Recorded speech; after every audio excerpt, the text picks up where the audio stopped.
할렐루야. 오전 수요 예배 때 설교를 하는데 요즘에 글쎄요, 계절 탓인지 모르겠지만 입이 막 너무 바짝바짝 마른데 이 물을 마시고 싶은데 타이밍을 못 잡겠는 거예요. 그래서 설교는 막 계속 하면서 이제 물은 마시고 싶지만은 막 입은 바짝바짝 마른 채로 그렇게 설교를 마치고 말았습니다. 끝나고 나서 우리 그 사모님께서 한 말씀 하시더라고요. 그 물 좀 마시지. 그걸 못 마셔가지고 왜 그렇게 하느냐 이렇게 말씀을 해주셨습니다. 오늘 여기서 먼저 물부터 마셨는데 이따가 어떻게 될지 모르겠습니다.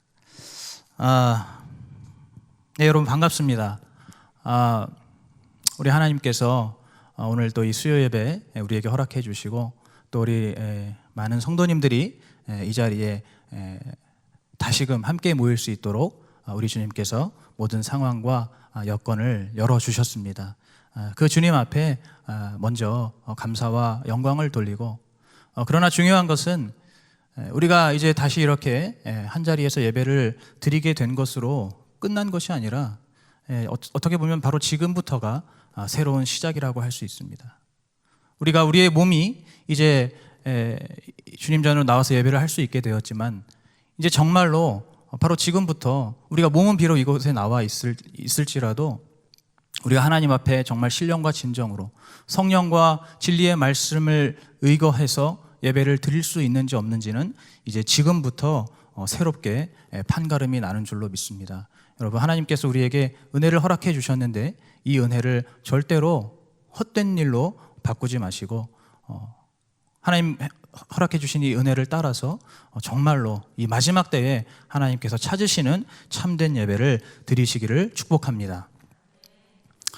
오늘 함께 읽으신 본문, 평소보다 다소 긴 본문이었는데 이 본문은 예수님께서 이제 앞으로 당신과 함께 동고동락할 제자들을 처음으로 만나신 말씀입니다. 우리가 흔히 알기로 예수님께서 이 베드로나 요한과 같은 제자들을 처음으로 만나신 곳을 보통 이 갈릴리 바닷가라고 생각합니다. 예수님께서 그 갈릴리 바닷가를 가셨을 때 이 제자들이 고기를 잡고 있었고 고기가 잡히지 않고 있었고 예수님께서 그래서 깊은 곳에 그물을 내리라 했을 때 많은 고기를 잡고 그때부터 그것이 바로 이 예수님과 제자들의 첫 만남으로 알고 계신 분들이 많이 있는데 사실은 바로 오늘 본문처럼 바로 이곳 이 세례 요한에게 예수님께서 세례를 받으신 그 다음 날 갈릴리 바닷가가 아닌 이 요단강 근처에 있는 이 유대 땅에서 예수님께서 이 제자들을 처음으로 만나셨습니다. 오늘 예수님께서 바로 이곳에서 처음 만난 제자들은 모두 5명입니다. 안드레, 요한, 그리고 시몬 베드로, 그리고 빌립, 그리고 다른 복음서에는 바돌로메라고 불리우는 나다나엘입니다. 이 5명의 제자를 예수님께서 오늘 이 본문에서 처음으로 만나시고 그다음에 이 이후에 이제 갈릴리 바닷가에서 다시금 그들을 만나심으로 그들을 이제 진정한 제자로 부르시게 된 것입니다. 아무래도 이 제자들과의 첫 만남이 이 요한복음에만 기록이 되어 있기 때문에 이러한 사실을 잘 모르거나 혹은 이제 헷갈리는 경우가 있을 수가 있습니다. 오늘 바로 이러한 예수님과 제자들의 이 첫 만남이 오늘의 본문인데 오늘의 본문을 조금 제가 더 이렇게 축약해서 정리해서 말씀을 드리자면은 다음과 같습니다. 원래 이 세례 요한의 제자였던 안드레와 요한이 있었습니다. 근데 이 두 제자가 이제 세례 요한을 따라다녔었는데 세례 요한이 예수님을 보면서 보라 하나님의 어린 양이로다 라고 하는 그 말을 듣고 그 말을 했다는 것은 세례 요한이 간접적으로 자신의 제자들이 예수님을 따르도록 그렇게 권면하는 말이라고 할 수 있는데 이제 그 말을 듣고 이 안드레와 요한이 바로 예수님을 따르게 된 것입니다.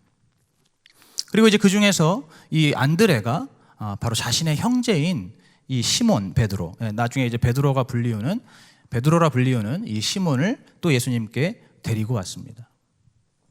그리고 이제 그 다음 날 예수님께서는 또 이 빌립이라는 제자를 부르셨고 이 빌립은 또 나다나엘이라는 이 사람을 또 예수님께로 데리고 왔습니다. 이렇게 오늘 본문은 사실은 결국 예수님께서 이 제자들을 부르시고 또 이 제자들이 자신의 형제나 자신의 지인을 예수님께로 부르는 내용이라고 말할 수가 있습니다. 제가 오늘 이 본문을 이렇게 읽으면서 이제 묵상을 할 때 몇 번을 반복해서 이 말씀을 읽었습니다. 왜냐하면 말씀을 읽으면서 사실은 본문을 읽으면서 이 본문이 좀 길기도 하고 어떤 내용을 말하고 있는 것인지 뭔가 이렇게 분명하게 파악이 되지 않았기 때문에 오늘 본문을 제가 몇 번을 반복을 해서 좀 읽었습니다. 그러면서 이제 하나님께 기도하면서 이 말씀 속에 있는 메시지를 달라고 기도하면서 이 본문을 읽었습니다. 그렇게 읽다 보니까 오늘 본문에서 발견할 수 있었던 한 가지의 어떤 공통점이 있었습니다. 예수님께서 이 제자들을 부르실 때, 그리고 이 제자들이 자신의 형제나 지인을 부를 때 그때 나타났던 어떤 하나의 공통점이 있다는 것을 제가 보게 되었는데, 그것이 무엇이냐면 바로 와 보라라는 그러한 한마디의 말을 했다는 것입니다. 물론 이 말 자체가 중요한 것은 아니고 그만큼 예수님께서 제자를 부르시고 또 제자들이 다른 사람들을 예수님께 소개하는 과정에서 어떠한 구구절절한 긴 설명이나 긴 소개가 있었던 것이 아니라 그냥 단순히 나에게 와보라 혹은 예수님께 와보라 라고 하는 그러한 짧은 한마디가 공통적으로 나타나고 있었다는 겁니다. 39절에 보시면 안드레와 요한이 예수님을 이제 따르기 위해서 예수님께서 어디에 거하시냐라고 물었습니다. 그러자 예수님께서는 당신이 어디에 계시는지를 대답하시는 대신에 그저 와 보라라고 말씀하셨습니다. 그리고 43절에서 이제 예수님께서 빌립을 또 만나셨을 때에도 그저 나를 쫓으라라고 말씀하셨습니다. 사실상 이 와보라라는 말과 거의 같은 뜻이라고 할 수 있겠죠. 나를 쫓으라. 그리고 이제 그 제자들도 마찬가지였습니다. 41절과 42절에 보시면 이 안드레가 이제 자신의 형제인 시몬을 만나서 그 시몬에게 자신이 메시아를 찾았다고 하면서 그 형제 시몬을 예수님께로 데리고 왔습니다. 그런데 물론 여기에서는 어떠한 대화의 내용이 구체적으로 나오지는 않지만 아마도 이 안드레 역시도 이 시몬에게 예수님께로 한번 가보자, 어떤 구구절절한 말이 필요 없이 예수님께로 한번 가보자라고 이야기했을 것으로 추측이 됩니다. 또한 46절에 보시면 그 나다나엘이 이제 빌립을 향해서 나사렛에서 무슨 선한 것이 나겠느냐라고 그 빌립의 말에 반문을 했습니다. 그때에도 이 빌립은 그것에 대해서 대답하는 대신에 그저 와보라라는 또 한마디를 이 나다나엘에게 던졌습니다. 바로 그러한 이 짧은 한마디의 말을 통해서 오늘 이 예수님을 만난 모든 사람들이 예수님의 제자가 되었습니다. 그 와보라라는 한마디의 말을 통해서 오늘 이 제자들은 평범한 사람에 그쳤던 이 제자들이, 이 사람들이 예수님을 보면서 메시아를 발견했고 구원을 발견했고 생명을 발견하게 된 것입니다. 바로 와보라라는 이 한마디를 가지고 그들이 그러한 구원을 발견하게 된 것이죠. 제가 이것을 묵상하면서 굉장히 중요한, 이 말은 굉장히 중요한 말이라는 것을 깨닫게 되었고 그것이 하나님께서 또 저에게 주시는 메시지라는 그러한 성령님의 감동을 제가 알 수가 있었습니다. 여러분, 우리가 누군가에게 말할 때 나에게 와보라, 나에게 와봐라, 한번 나한테 와봐 라고 말할 수 있으려면 여러분 어떠한 것이 필요할까요? 기본적으로 그러한 말을 할 수 있으려면 나에게 무엇이 필요할까요? 나를 보여줄 수 있는 자신감이 있어야 될 것입니다.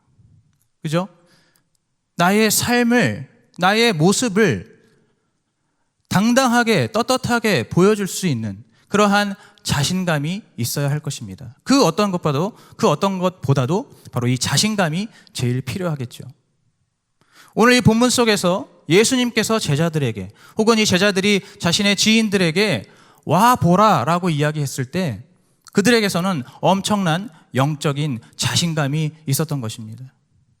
그들에게는 영적으로 강력한 자신감과 강력한 자존감이 있었던 것입니다. 그렇기 때문에 그들은 다른 미사여구 필요 없고 다른 긴 설명 필요 없이 그저 가보자, 와보라 라고 말할 수가 있었던 것입니다.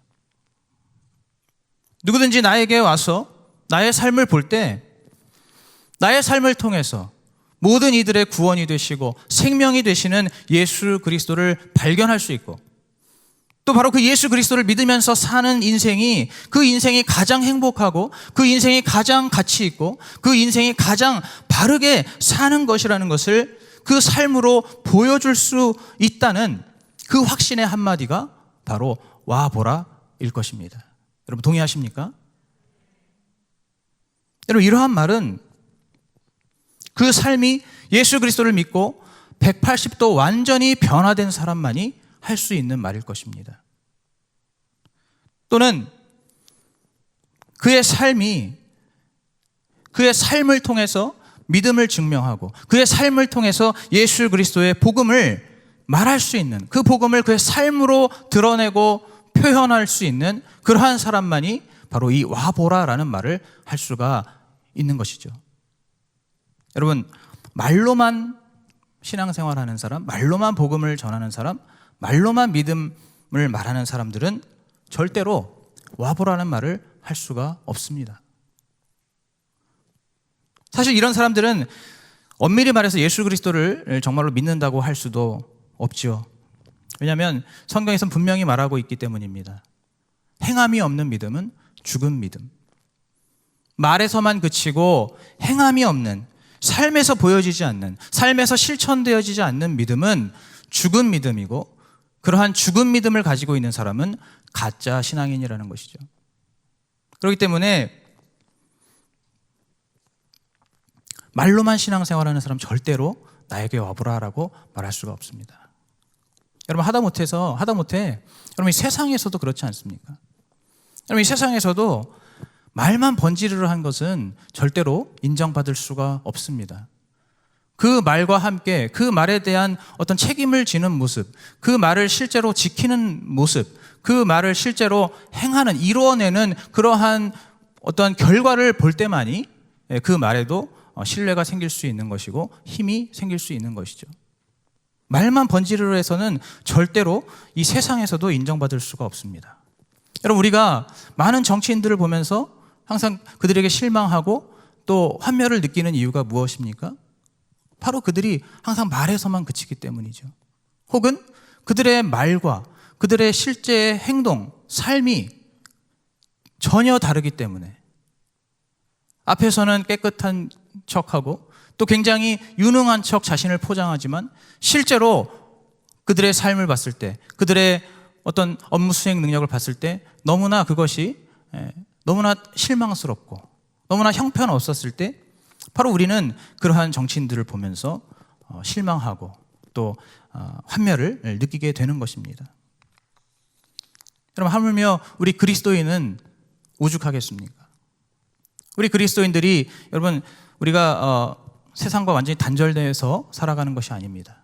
우리가 어디 산속에 틀어박혀서 무슨 수도원 생활을 하거나 혹은 산사에서 신앙생활하는 것이 아닙니다. 우리는 이 세상의 수많은 사람들에게 둘러싸여서 이 세상의 수많은 사람들과 함께 이 세상을 살아가면서 신앙생활을 하고 있습니다. 그 말은 바로 우리를 보는 눈들이 어마어마하게 많다는 이야기죠.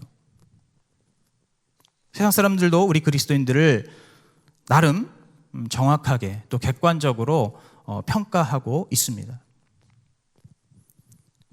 여러분 많은 그리스도인들이, 많은 교회를 다니는 사람들이 말로는 늘 복음을 말하고 또 말로는 정의를 외치고 말로는 사랑을 나눠야 한다고 이야기를 합니다.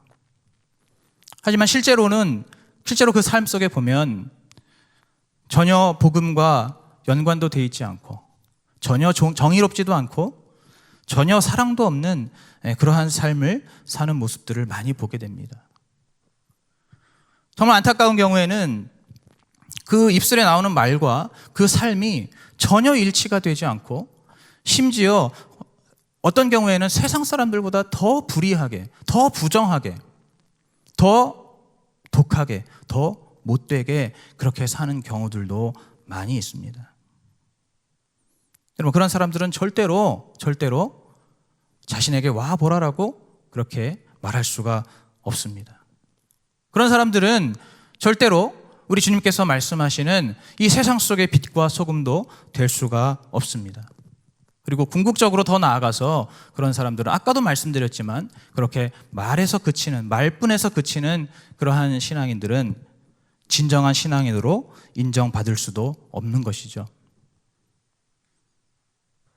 그렇기 때문에 오직 이제는 우리의 삶을 통해서, 우리의 삶의 모습을 통해서 예수 그리스도의 복음과 믿음을 드러냄으로써 그것을 통해서 우리가 빛과 소금의 역할을 감당하는 그러한 진정한 신앙인들만이 바로 오늘 이 본문에 나와 있는 이 한마디, 바로 와 보라라는 이 말을 할 수가 있는 것입니다. 여러분, 백문이 불여일견이라는 말이 있죠. 100번 듣는 것보다 한 번 보는 것이 낫다. 그렇습니다, 여러분. 긴 말이 필요 없이 직접 와서, 당신이 직접 나에게 와서 나의 삶을 본다면, 내가 살아가는 이 모습들을 본다면 당신은 그 속에서 놀라운 복음의 능력과 또 이 세상에서는 절대로 찾아볼 수 없는 그러한 새로운, 완전히 차원이 다른 그러한 소망을, 영원한 소망을 발견할 수 있다라고 할 수 있는 것이, 바로 그렇게 말할 수 있는 것은 삶에서 드러나는 믿음일 때, 삶에서 나타나는, 삶으로 말하는 복음일 때 그것이 가능하다는 것입니다. 여러분, 특히나 요즘과 같이 이 코로나를 지나면서 교회의 이미지가 너무나 나빠진 이 시대에, 그리고 또 전도의 문이 막혔다고 말하는 이 시대에 오늘 제가 말씀드리는 이것은 더욱더 중요합니다. 요즘 같은 시대에는 교회에서 공식적으로 어떤 전도 활동이라든지 그런 행사 같은 것을 하기가 참으로 어렵습니다. 시국도 시국이고 또 워낙 교회에 대한 일반적인 이미지가 나쁘다 보니까 그런 것들이 성과를 거두기도 쉽지가 않습니다. 이걸 다시 말하면, 바꿔 말하면 이제는 그런 식으로 어떤 말로 뭔가가 통하는 그러한 시대는 아니라는 것입니다. 이제는 우리가 뭔가 막 시끌벅적하게, 뭔가 화려하게 막 행사들을 준비한다고 해서 그것이 예전처럼 그렇게 쉽게 열매를 거두는 시대가 아니라는 것입니다. 그럼 이제 지금 이 시대는 바로 그러한 것들이 아니라 이제 정말로 우리의 삶의 그러한 진정한 우리의 삶의 모습, 우리의 진솔한 그러한 삶 속에서 나타나는 그러한 그 신앙과 우리의 삶 속에서 나타나는 그 복음을 온전히 전하면서 그 복음을 보여주면서 바로 그러한 자들에게 와보라라고 말할 때, 그럴 때 바로 새로운 전도의 문이 열릴 수가 있는 것이고 또 새로운 교회의 이미지도 만들어갈 수가 있는 것입니다. 저는 오늘 본문 말씀을 묵상하면서 그런 생각을 했습니다. 우리가 지금 참 시대가 어려운 시대라고 이야기하지만, 그리고 참 비관적으로 부정적으로 보는 그러한 관점이 그런 관점이 많지만은, 그러나 그것으로 인해서 우리가 너무 좌절하거나 또 너무 낙심하거나 실망해서는 안 될 것이다라고 생각합니다. 하나님께서는 이 새로운 시대에는 새로운 그러한 전도의 문을 열어주실 것이고, 또 우리 하나님께서는 교회에 대한 새로운 이미지를 우리 하나님께서 얼마든지 세워주실 수가 있는 것입니다. 비록 우리의 눈에 보기에는, 우리가 지금 우리의 눈으로 이 현실을 바라볼 때는 그것이 참 어려워 보이고 길이 없는 것 같고 문이 없는 것 같지만, 그것은 문이 없는 것이 아니라 우리 하나님께서 새로운 문을 만들어 놓고 계신다는 것이죠. 우리가 그 문을 발견할 수만 있다면 그 문을 열고 들어가서 얼마든지 우리 하나님께서 원하시고 기뻐하시는 그러한 많은 일들, 많은 사역들을 감당할 수 있을 줄로 믿습니다. 여러분, 오늘 말씀이 바로 그것을 말하고 있습니다. 바로 우리 예수 그리스도를 믿는 우리들이 우리의 삶 속에서 그 예수 그리스도의 복음을 온전히 전하고 그 복음의 향기를 바라고 그 복음의 능력을 보여주고 그렇게 함으로써 우리의 삶의 새로운 가능성을 보여줄 수 있을 때, 그럴 때 많은 사람들이 그 모습을 보면서 거기에 관심을 가지고 거기에 궁금증을 가지고 저 사람은 어떻게 저렇게 살 수 있는가? 저 사람의 저 삶 속에 무엇이 있는 것이 아닌가? 저기에 어쩌면 내가 찾는 진리가 있을지도 모르고 저기에 어쩌면 내가 그토록 갈구하고 있는 어떠한 그런 영원한 소망, 영원한 생명이 있을지도 모른다는 그러한 생각을 가지고 자연스럽게 다가갈 수 있도록 하는 바로 그러한 신앙인이 우리 모두가 되어야 할 줄로 믿습니다. 여러분, 그러기 위해서 참 우리가 삶을 잘 살아야겠죠. 너무나 당연한 이야기입니다. 여러분, 그렇다면은 구체적으로 우리가 어떻게 사는 것이 바로 그러한 삶이 될 수 있을까요? 어떻게 사는 삶이 그렇게 우리의 어떤 삶을 통해서 자연스럽게 하나님의 영광을 나타내고 또 자연스럽게 예수 그리스도의 그 구원의 복음을 전할 수가 있는 것일까요? 돈을 많이 벌어야 될까요? 아니면 밖에서도 막 방언하고 귀신 쫓고 막 그렇게 해야 될까요? 여러분, 어떻게 살아야 하겠습니까? 여러 가지 방법들이 있을 수 있고 또 여러 가지 덕목이 있겠지만은 거두절미하고 오늘 제가 여러분들께 말씀드리고 싶은 것은 우리의 일상에서의 어떤 삶을 좀 더 조명해서 말씀을 드리고 싶습니다. 우리가 밖에서 뭐 거창하게 막 어마어마하게 무슨 떼돈을 벌어서 부자가 돼서 영광을 나타내는 것보다도, 혹은 막 밖에서도 뭐 막 신유의 은사를 나타내면서 막 귀신을 쫓아내면서 막 어마어마하게 그러한 어떤 사역을 하는 것보다도 바로 우리의 굉장히 평범한 일상 속에서, 우리의 소소한 일상 속에서 우리가 어떻게 하나님의 영광을 나타낼 수 있을 것인가, 우리가 어떻게 우리의 삶을 통해서 그 복음을 말하고 증거할 수 있을 것인가를 오늘 함께 나누기를 원합니다. 제가 오늘 여러분들께 말씀드리고 싶은 그러한 어떤 바람직한 삶의 모습은 이러한 말로 표현할 수가 있습니다. 세상과 완전히 다른 삶을 사는 것입니다. 세상과 완전히 반대되는 그러한 삶을 사는 것입니다. 다른 말로 하면 이 세상이 감당할 수 없는, 이 세상이 여러분들을 우리를 봤을 때 정말 감당이 안 되는 이 세상의 그런 모든 시류와 유행과 풍조와 사조들을 거슬러 올라가는 그러한 삶을 저는 여러분들에게 권하고 싶습니다. 그런데 여기에 단서가 붙는 것은 바로 그러한 삶을 사는 동시에 그렇게 이 세상과 완전히 반대되는 삶, 완전히 세상 사람들과 다른 삶을 살면서도 그러면서 동시에 세상 사람들에게 소망을 주고 희망을 주는 그러한 삶을 살아야 한다는 것입니다. 여러분, 이 두 가지가 얼핏 생각하면 잘 매치가 되지 않습니다. 약간 모순적으로 들리기도 할 것입니다. 세상과 완전히 다르게 살고 반대되는 삶을, 세상 사람들이 전부 다 앞으로 가는데 나만 혼자 뒤로 가는 그러한 삶을 살면서 어떻게 세상 사람들에게 또 소망도 주고 희망도 줄 수가 있단 말인가? 그것이 잘 매치가 되지 않으실 수도 있습니다. 하지만 여러분, 그러한 삶이 절대로 불가능한 것이 아닙니다. 세상을 완전히 거스르는 그러한 삶을 살면서도 얼마든지 세상 가운데 빛과 소금이 되며 세상 가운데 소망을 주고 희망을 주는 그러한 삶을 사는 것이 가능하다는 것입니다. 오늘 제가 여러분들께 두 가지의 그 이해를 돕기 위해서 두 가지의 사례를 준비했습니다. 여러분, 첫 번째 그 사례를 말씀드리기 위해서 사도행전 13장에 보시면 13장 16절을 잠깐 한번 같이 보시겠습니다. 이때 제가 물을 마셔야겠네요.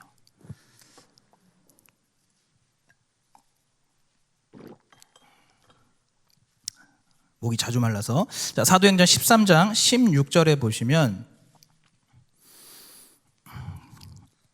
제가 읽어보겠습니다. 바울이 일어나 손짓하며 말하되 이스라엘 사람들과 및 하나님을 경외하는 사람들아 들으라. 지금 이것이 이 말이 무슨 말이냐면 이 바울이 유대인들의 회당에 들어가서 예수 그리스도의 복음을 전하는 겁니다. 그런데 지금 바울이 거기에 모여있는 사람들을 향해서 이렇게 호칭을 부르고 있습니다. 이스라엘 사람들과 및 하나님을 경외하는 사람들아, 이렇게 둘로 나누어서 거기에 있는 회중들을 부르고 있습니다. 그냥 거기 유대인들 회당이니까 이스라엘 사람들아 이렇게 부르면 될 텐데 왜 이렇게 두 부류로 나눠서 불렀을까요? 그럼 실제로 그 유대인의 회당에는 이러한 각각 다른 부류의 사람들이 실제로 있었기 때문입니다. 좀 더 엄밀하게 정확하게 말하면 사실상 그 당시 그 유대인들의 회당에는 세 부류의 사람들이 모여서 성경을 공부하고 또 예배를 드렸습니다. 첫 번째 부류는 그야말로 유대인들입니다. 태어나서 8일 만에 할례를 받은 태생적인 유대인들, 그들이 바로 첫 번째 부류입니다. 그 다음에 두 번째는 이방인이지만 유대인들의 신앙에 관심을 가지고, 그리고 더 나아가서 그 유대인들의 신앙을 자기의 신앙으로 받아들여서 할례까지 받은 그러한 이방인들이 있었습니다. 그들을 바로 개종자라고 합니다. 개종자. 종교를 바꿨다 해서 개종자라고 하죠. 이방인이지만 유대 신앙을 받아들이고 할례를 받음으로써 유대인의 자격을 갖춘 사람들을 말합니다. 그 다음에 세 번째 부류는 유대인들의 신앙에 관심을 가지고, 그들의 삶에 관심을 가지고 이 회당에까지 와서 하나님의 말씀을 듣지만 아직 할례까지는 받지 못한 그러한 이방인들이 있었습니다. 그들을 일컬어서 뭐라고 이야기하냐면 하나님을 경외하는 자들이라고 그들을 호칭했습니다. 그러한 사람들을 부를 때 저들은 하나님을 경외하는 자들, 하나님을 두려워하는 자들이라고 불렀다는 것이죠. 바로 이렇게 이 세 부류의 사람들이 이 유대인의 회당에 함께 모여서 예배를 드리고 함께 모여서 이곳에서 성경을 공부하고 있었습니다. 그 당시에 이 유대인들의 회당에는 항상 이러한 세 부류의 사람들이 함께 있었다는 것이죠. 그래서 오늘 사도 바울이 그 유대인의 회당에 들어가서 이제 예수님의 복음을 전할 때 바로 너희 이스라엘 사람들과 및 하나님을 경외하는 자들아라고 이렇게 그들을 부른 것입니다. 여러분, 여기서 중요한 사실이 무엇일까요?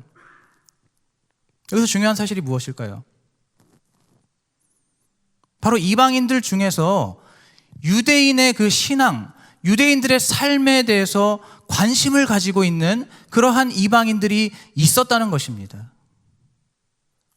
여러분, 그 당시에 유대인들, 지금 제가 말씀드리는 이 사람들은 예수님을 믿는 사람들을 말하는 게 아닙니다.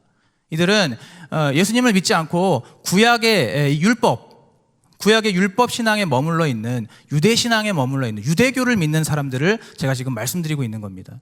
오해하지 마시고, 이들은 예수님을 믿는 사람들은 아니고 유대교인들인데, 이들은 유대인들인데, 그런데 이방인들 중에서 그 유대인들을 보면서, 그들의 삶을 보면서, 그들의 신앙을 보면서 거기에 지대한 관심을 가지고, 호기심을 가지고, 궁금증을 가지고, 더 나아가서 그들이 예배드리고 그들이 모이는 그 회당에 들어가서 그곳에서 하나님의 말씀을 듣고, 더 나아가면 그 신앙을 자기 신앙으로 받아들여서 할례까지 하고 또 그 유대 사회에서 함께 어울려 살아가는 그러한 이방인들이 실제로 존재했다는 것이죠.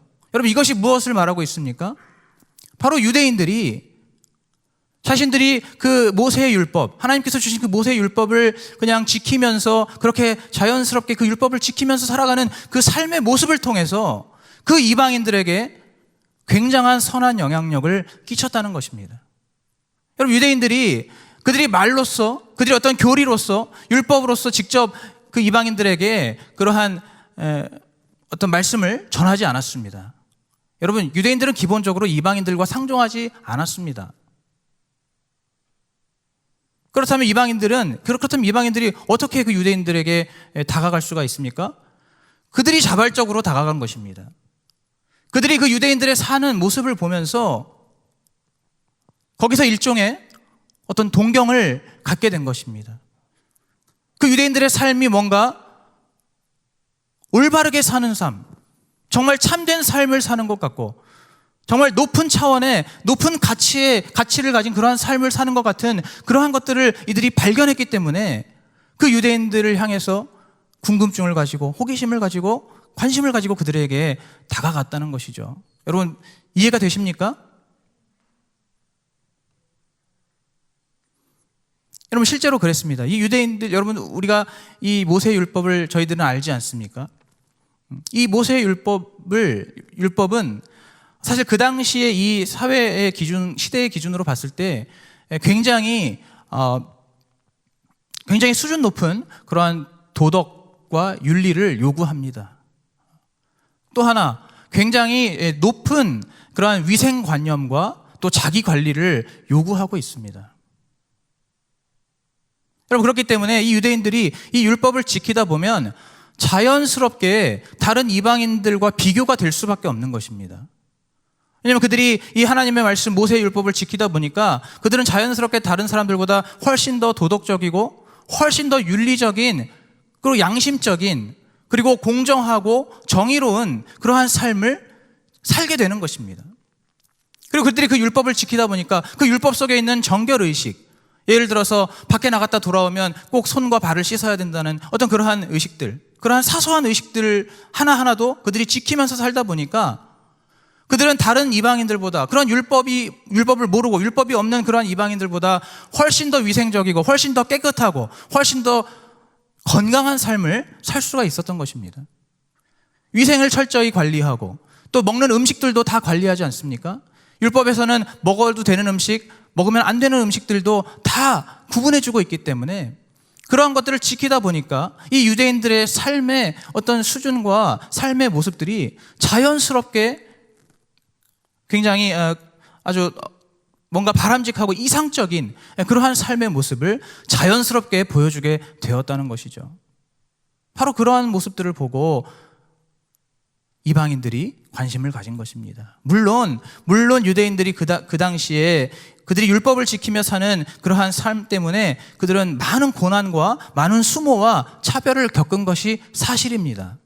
그러나 그러한 와중에서도 그들을 보면서 긍정적인 관심을 가지고 그들에게 다가간 그러한 이방인들도 분명히 있었다는 것을 우리가 그것을 기억해야 한다는 것이죠.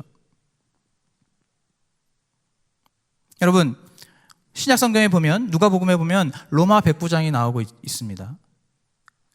바로 자신의 여종을 고쳐달라고 예수님께 나아갔던 그 로마 백부장.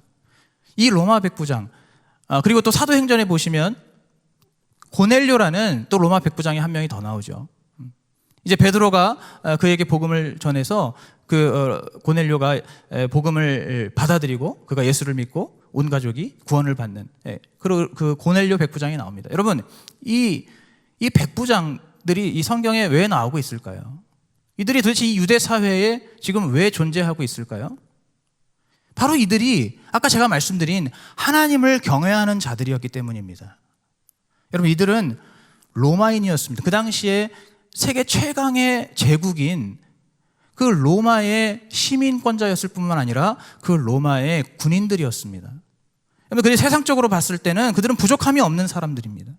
모든 명예와 권력과 부를 다 가지고 있는 사람들입니다. 세상에서는 부러울 것이 없는 이 로마 백부장들이 도대체 왜 유대 사회에 관심을 가지고 도대체 왜 이 유대인들과 어울리며 왜 이들의 삶에 동화가 되었냐는 것입니다. 이들이 바로 하나님을 경외하는 자들이었기 때문입니다.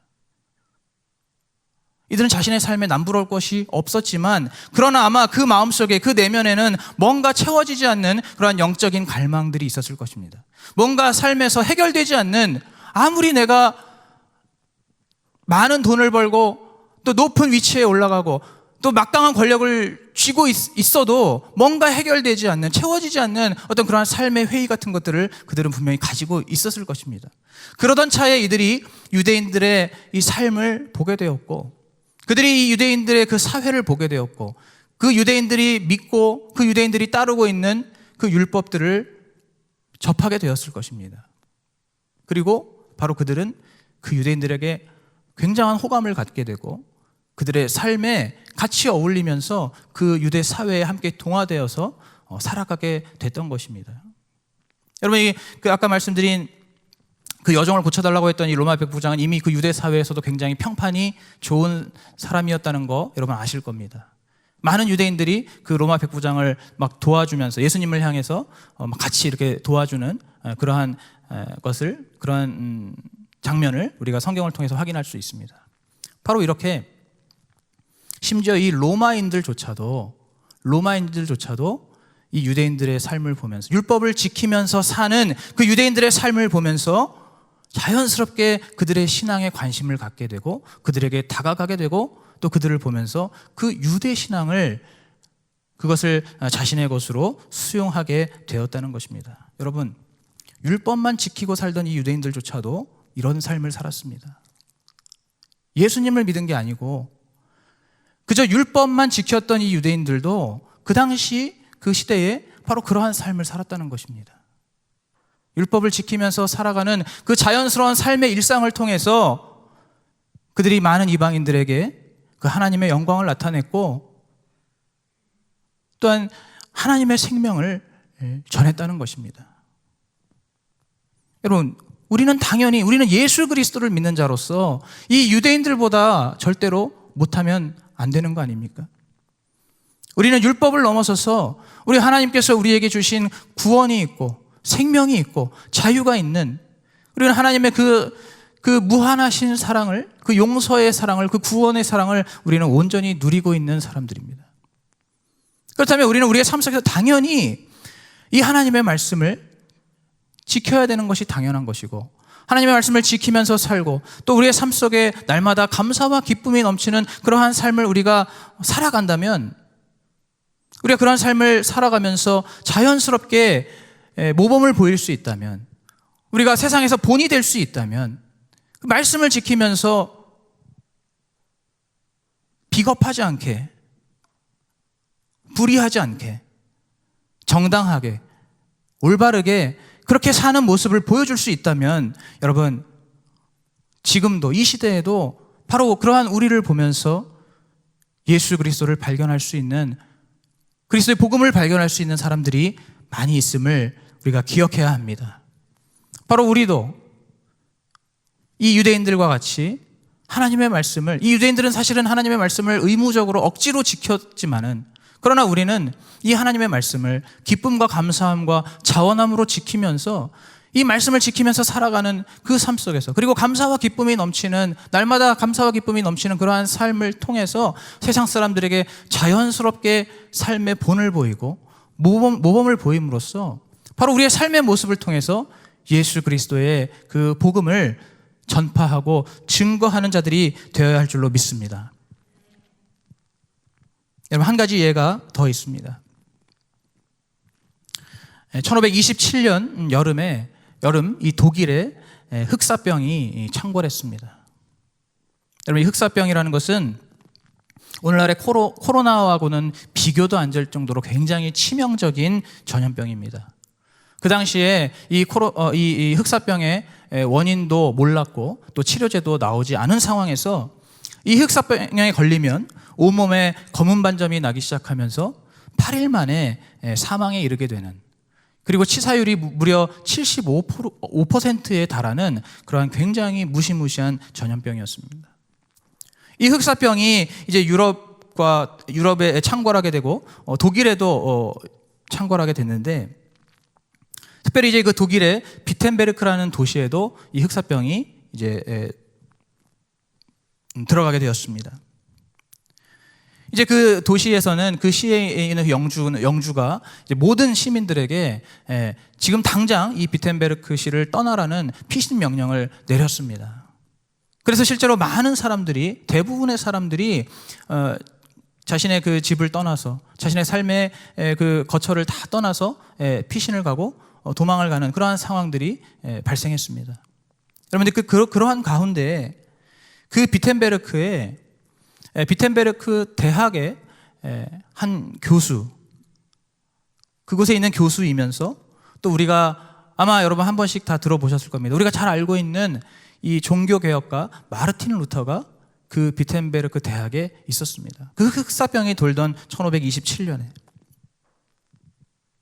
이 마르틴 루터는 이제 모두가 피신해야 된다는 그 시의 명령을 거부하고 자신의 그 동료 몇 명의 동료 목사들과 함께 그 도시에 남았습니다. 왜냐하면 거기에는 미처 피신하지 못한 어린 학생들과 그리고 또 이미 흑사병에 걸린 환자들을 돌봐야 되는 그러한 사람들이 필요했기 때문입니다. 이 마르틴 루터는 얼마든지 자신의 생명과 자신의 안전을 위해서 그곳을 피할 수 있었지만, 그러나 그는 예수 그리스도를 믿는 자로서 바로 그의 마음속에 이 하나님 말씀의 신앙 양심이 굳건하게 서 있었기 때문에 그 어린 학생들과 그 환자들을 내버려 두고 피신할 수가 없었습니다. 그래서 그는 그 자리에 남아서 바로 그 학생들과 또 그 환자들을 직접 돌보았습니다. 심지어 자기 집으로 그들을 다 불러서, 그 환자들을 다 불러서 그들을 계속해서 돌보는 그러한 희생을 그가 몸소 그렇게 실천하였습니다. 여러분, 실제로 이 마르틴 루터 본인조차도 여러 번의 죽을 고비를 넘기면서도 끝까지 그 환자를 돌보고 또 어린 학생들을 계속해서 보호하면서 또 가르치는 일들을 그가 끝까지 했다고 합니다. 바로 그러한 그 경험을 바탕으로 이 마르틴 루터가 그 해에 찬송가를 만들었는데, 그 찬송가가 바로 우리가 잘 아는 내 주는 강한 성이요라는 찬송가입니다. 여러분, 이 찬송가 내 주를 강한 성이요, 그 3절 후반부에 이런 가사가 있습니다. 친척과 재물과 명예와 생명을 다 빼앗긴데도 진리는 살아서 그 나라 영원하리라.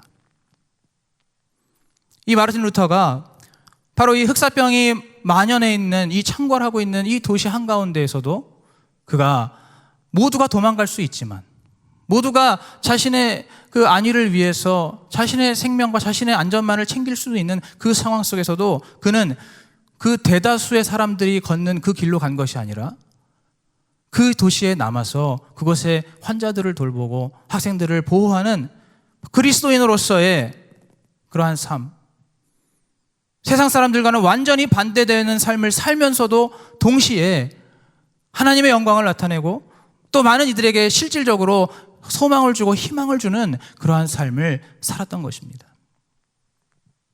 여러분, 바로 이것이 제가 오늘 말씀드린 이 두 가지 사례에서 나타나는 바로 이러한 삶, 바로 이러한 삶이 제가 아까 말씀드린 그것입니다. 이 세상을 거스르는, 이 세상의 조류를 완전히 거스르는 삶을 살면서도 동시에 거기서 하나님의 영광을 나타내고 또 참된 소망과 희망을 전달할 수 있는 그러한 삶이라는 것입니다. 여러분, 이 마지막 때에, 그리고 코로나가 지나가고 있는 이 시기에, 앞으로 또 어떤 것이 우리에게 닥칠지 모르는 이 한 치 앞도 내다볼 수 없는 이 시대에 우리가 여러분 어떻게 살아야 되겠습니까? 우리가 어떻게 복음을 전해야 되겠습니까? 우리가 어떻게 영혼을 구원해야 되겠습니까? 바로 오늘 말씀드린 것처럼 이제는 우리가 말로만 하는 것이 아니라, 어떤 행사로 하려고 하는 것이 아니라 바로 우리의 삶을 통해서 여러분들 각자의 그 평범한 일상 속에서, 매일매일 주어지는 그 일상 속에서 바로 그 삶을 통해서 예수 그리스도의 복음을 나타내야 할 줄로 믿습니다. 여러분, 그 삶을 통해서 희망을 나타내고 소망을 전해주는 그러한 삶이 되어야 할 줄로 믿습니다. 우리가 그렇게 하지 못한다면 이 마지막 때에 다른 방법으로 예수 그리스도를 전할 수는 없을 것입니다. 이 마지막 때에는 이제 우리의 삶을 통해서, 말이 아니라 우리의 삶을 통해서, 우리의 그 소소한 일상을 통해서, 우리의 가정에서, 직장에서, 사업장에서, 학교에서, 또는 길거리에서, 또 운전하시는 분들은 차 안에서, 바로 자신이 속해 있는 그 삶의 모든 소소한 현장 속에서, 그 일상 속에서 삶을 통해서 하나님의 영광을 나타내고 예수 그리스도의 복음을 전할 수 있는 그러한 우리가 될 때 우리는 세상 사람들에게, 그리고 지금도 복음이 필요해서 헤매고 있고 죽어가고 있는 많은 영혼들을 향해서 당당하게 나에게 와보라, 나에게 한번 와봐라, 내 삶을 봐라 라고 당당하게 선포할 수가 있는 것입니다. 여러분, 오늘 우리 모두가, 우리의 입술이 바로 그러한 선포를 할 수 있는 그러한 복된 입술이 되기를 축복합니다. 오늘 우리의 삶이 예수 그리스도의 그 귀하신 복음을, 그 생명의 복음을, 그 복음의 능력을, 그 위력을 온전히 삶으로 나타내고 증거하는 그러한 복된 인생이 되시기를 축복합니다. 또한 우리 교회가 바로 그러한 교회가 되기를 간절히 소원합니다. 어렵고 힘든 이 시기 속에서 우리 성도들의 삶을 통해서, 우리 성도들의 일상을 통해서 여전히 영광 받으시기 합당하신 우리 하나님을 나타내고, 여전히 우리를 구원하시는, 우리의 생명 되시는 그 예수 그리스도를 넉넉하게 증거할 수 있는, 힘있게 증거할 수 있는 우리 모두가 되시기를 간절히 축복합니다.